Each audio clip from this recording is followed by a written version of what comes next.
What's up guys, Projectile here with another video, and today I want to talk about King K Rool and my thoughts, early impressions on him. And I have really high hopes for this character, and I think that he has a high possibility of being very good. And I could explain why. I'm going to just get into it. I have a lot of footage for us to review and talk about, and yeah, let's just get right into it.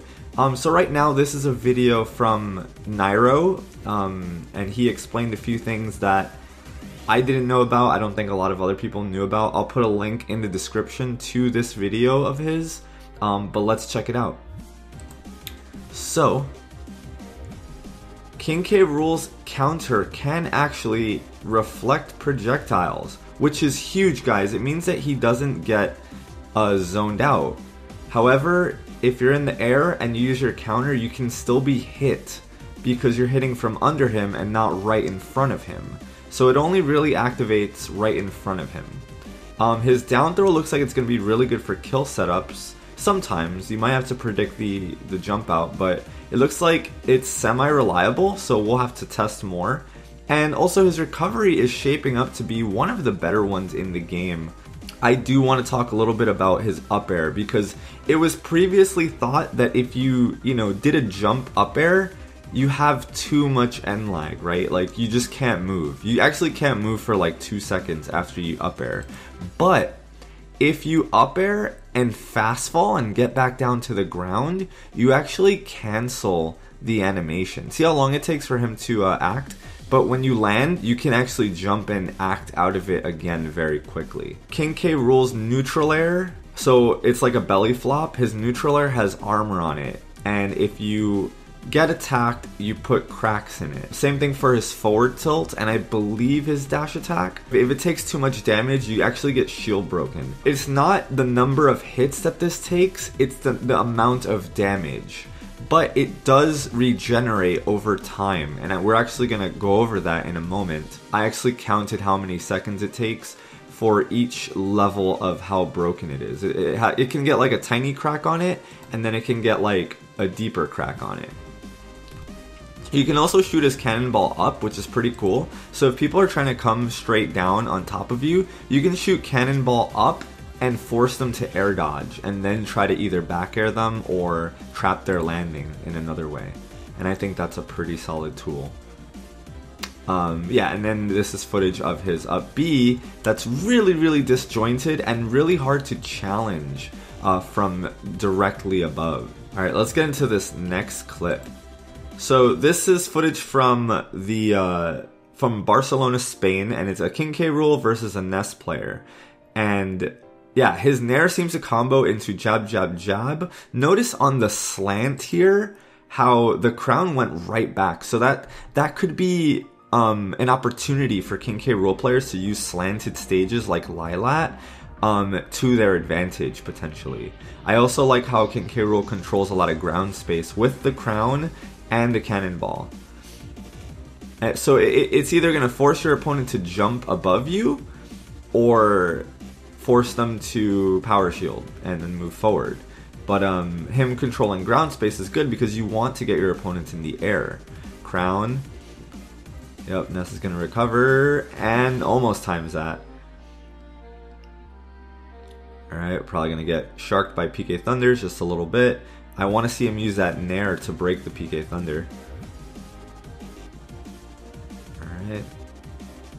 He went for up air, and look at how long it took for him to be able to up B after that. So you have to be very careful with that as an option, because you're going to drop down really low, and it'll give enough time for your opponent to actually get horizontal to you and stage spike you, essentially.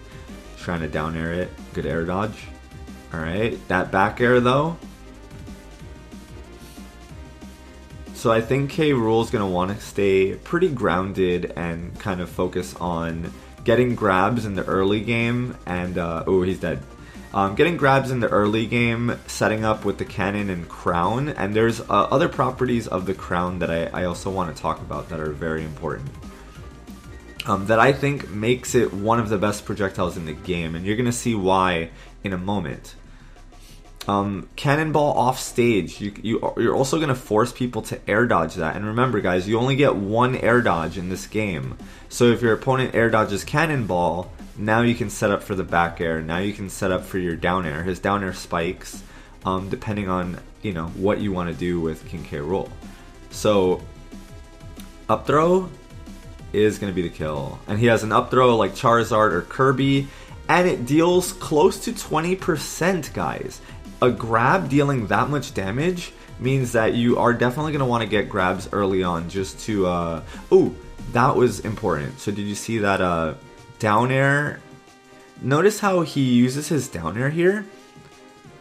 And then trades, and then is able to nair right afterwards and punish Ness. Down tilt looks like it might lead into a situation. I'm not sure yet. We would have to test a little bit more. His up tilt hitbox also seems pretty good, but I don't know if we're gonna get to see it here. Maybe not. Nair looks like it has enough hits done. Did you see that trap? So moments like this are gonna be very important. Notice how he throws the crown, and then when the crown is on the way back, Ness has to block here, right? So King K Rool rushes in for the grab. I think that the crown is going to be one of his best tools. See that? Either it hit Ness or he just kind of had to block it. And King K Rool knew that, so he went up for the grab. So your options are a little bit limited when it comes to, okay, even game, when it comes to the crown. Because if you jump, that's not a good position, and if you know, I guess you can power shield it, but the King K Rool might be able to still react to that and try to punish you for it. Alright, we're gonna get the back throw, and there goes the battle. Se acabó. Alright, so yeah, his back air is also incredible, and it seems to have a lot of spiking potential, even at mid%, so that's really strong. Alright, let's jump into this match. King K Rool versus Ken. So, yep, throw the crown. So, crown is going to be huge and neutral with King K Rool. Are we going to see up throw? Notice how he went from 24 to 40.1. Counters a Shoryuken, and there goes it looks like a Ganondorf kind of a dare spike. Blunderbuss. His dash attack seems to be a huge hitbox too. But yeah, no, his down air seems to be a lot more active than Ganondorf's. Alright, Shoryuken, high knockback. Ken is also another character I want to talk about very soon, because he seems very strong. Alright, we're gonna up B really high. So the interesting thing about the blunderbuss is that it also serves as a grab, kind of like maybe DDD's neutral B, right? So you can shoot the projectile, but then if they still bypass it and get close to you, you just pull them in, and that also deals 10%.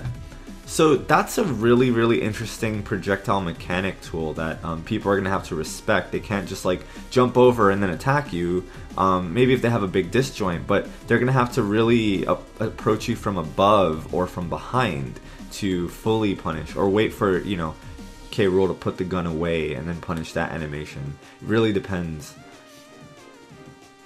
Wow, and that F smash takes it. This F smash does look very, very powerful. Landing with Nair. So Nair and counter, even though his counter doesn't really work from under him, counter is gonna let, oh, goodbye Ken. Counter is gonna let K Rool hopefully land a little bit more easily, but definitely the Nair having super armor means that he can get down to the ground more reliably. And the thing is, I know a lot of people are saying, well, that, you know, it's hard because it breaks and stuff like that, but no, guys, it just means you have to use your brain. Obviously, if it has, you know, 2 cracks in it, or if it looks like it's about to break, don't use it, and then, you know, that's your fault. You have to figure out other alternatives. But at least he has a tool in which to get down to the ground. That's very important. Alright, here's something that I want to highlight about his crown that is probably one of the most important details about it. And I want to see if you guys can catch it. Did you guys catch it? Take a look at this again. So notice how Incineroar is at 0%, throws the crown forward, he's at 8.4. Now the crown's on the way back. It hits Incineroar again, and he's at 14.7. Now, Incineroar didn't take knockback because he was in the middle of a grab animation, which is true, you know, you have grab armor. That's true in every Smash game. However, it does mean that the crown continues to have a hitbox, which is huge. That is so important. So, if you think about Link or Toon Link in Brawl or Smash 4, whenever you shield Boomerang, it'll either, number one, it'll bounce right back to the sender, which is, you know, okay, it's a one-way projectile, right? But I'm going to show you guys in a bit that even if you shield the crown, it still goes through the shield and comes back. And it seems like it retains its hitbox, which is huge. So this is really, really important for setting up traps and situations, because normally you could just shield a projectile once and let it come back, and you don't have to shield it the second time because the hitbox gets taken away. But King K. Rool's crown doesn't seem to function that way.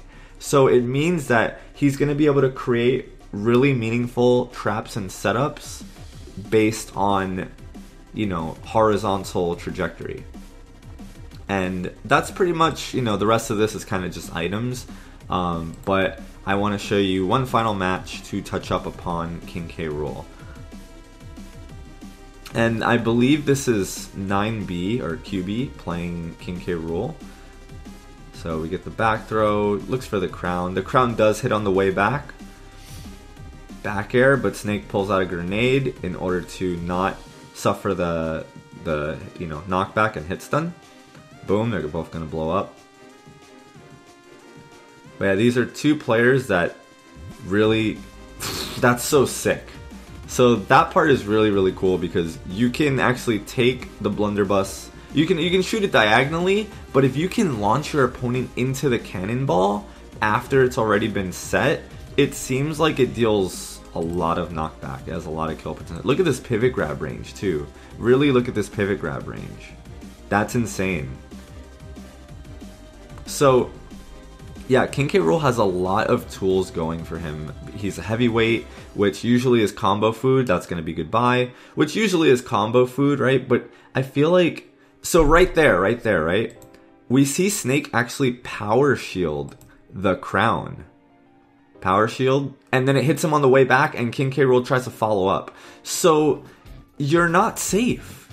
You're not safe even if you power shield it on the way there. And I don't think people yet realize the implication of this and just how good it is, because it's very, very good. I don't think there's been a projectile like this in Smash yet that functions the same way. And being able to shield and get rid of the hitbox makes projectiles less overwhelming. But the fact that it retains the hitbox is super, it's huge. Especially on a heavy character that relies on setting up and you being in poor positions. So that's pretty much it, you guys. This is a lot more of a casual video. I feel like I can kind of just talk more freely and express my thoughts more freely without being so formal in my speech and, you know, in the clips that I'm showing, stuff like that. So let me know if you guys enjoyed this kind of video style. I'd be happy to do more like this. It's actually a lot more comfortable to me. It reminds me kind of like my live streams. Or if you prefer, you know, the lots of editing and, you know, different clips being cut in, stuff like that. It's a lot less personal.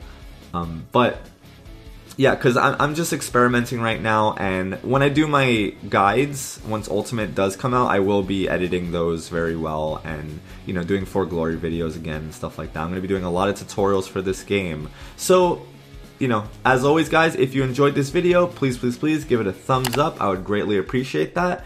And if you haven't done so already, subscribe to the channel. I'm ramping up the content until Ultimate's release. And yeah, thank you guys for watching. I will see you all next time.